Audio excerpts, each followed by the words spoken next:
Всем привет! Сегодня я хочу поговорить об игре Batman Arkham Asylum. Лично меня эта игра просто поразила. От проекта о Человеке-летучей мыши я не ожидал такой крути. Эта игра затягивает буквально с первых секунд. Мы видим мрачный, атмосферный, немного отталкивающий мир Бэтмена. Так как игра очень сюжетно ориентирована, думаю, что будет не лишним начать именно с него. Джокер, главный враг Человека-летучей мыши, заманил его в лечебницу Аркхэм, и эту ночь Бэтмен запомнит надолго. Ему предстоит сразиться со многими своими заклятыми врагами. Дальше я о сюжете, наверное, говорить не буду. Если вы играли, то вы все знаете без меня. А если нет, то не хочу портить вам удовольствие. Главное, что сюжетная канва плотно опутывает нас и держит в напряжении до самого конца, поражая неожиданными поворотами. Сложнее всего определить жанровую принадлежность игры. Иногда кажется, что это битэмап, но у Batman Arkham Asylum слишком простая боевая система, чтобы называться битэмапом. Иногда, что это стелс-экшен, но это тоже далеко от истины, потому что тоже довольно все просто. Есть элементы платформера, но и они также просты. Но вот все это вместе, вот это поле, оно создает как бы такой великолепный коктейль, где все замешано в идеальной пропорции, и в принципе, о принадлежности к какому-то жанру лучше не говорить. По своей сути, игра ближе всего к BioShock. Тут также можно возвращаться в однажды пройденные локации, даже нужно. И вооружившись новыми умениями, в данном случае это гаджеты Бэтмена. Чуть ли не впервые мне понравилось собирательство в играх. Во-первых, это открывает интересный контент о вселенной Бэтмена, информация о персонажах комиксов, аудиозаписи и тому подобное. Во-вторых, задачка действительно разнообразная. Некоторые из них на виду, но не очевидны. Другие же видны, но до них еще надо добраться. В общем, погружение в мир Бэтмена, Человек-летучей мыши, дарит множество позитивных впечатлений. И единственным недостатком, на мой взгляд, это малое количество боссов. Хотелось бы сразиться и с другими героями, знакомыми мне прежде всего по фильмам о Бэтмене. И поэтому я очень буду ждать вторую часть игры. Конечно, надеюсь, что она выйдет и действительно появится. Всем пока, спасибо за просмотр. Да, и еще вас ждет музыкальный сюрприз.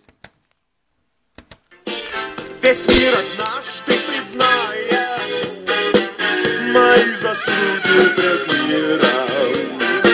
Мне скажет сам Альфред Нобель, вручая, скажем, награду.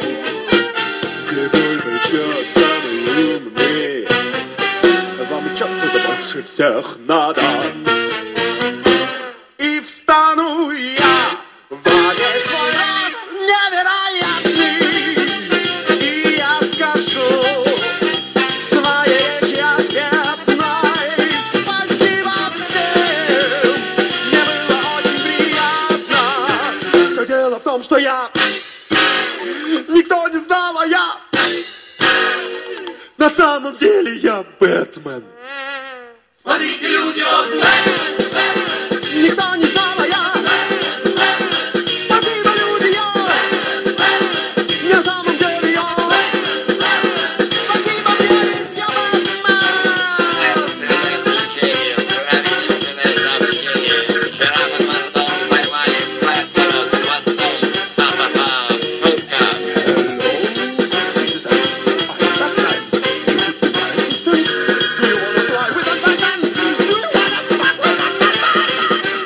Ой, болеть мои крылья!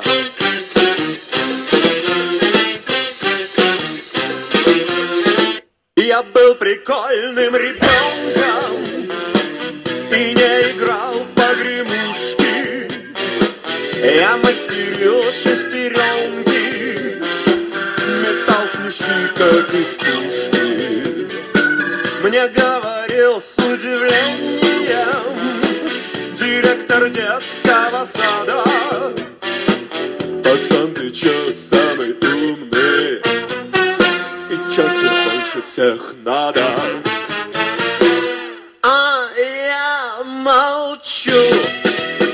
Мне даже как-то неловко. Сижу, молчу и бормочу незаметно. Я же не шучу. Я прохожу подготовку. Все дело в том, что я совсем пацана, вот никем не пойманы.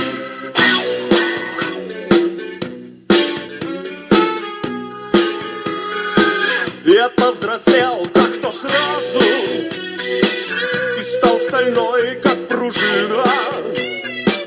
Изобретал прибамбасы, блистал в народной дружине. И говорили соседи с оттенком легкой досады: мужик, ты чё, самый умный, и чё ты больше всех надо? А я молчу, мне даже как-то приятно. Хожу, молчу, какой вообще безответный. А что сказать, когда и так все понятно? Все дело в том, что я... Вы просто так, а я... Смотрите, люди, я...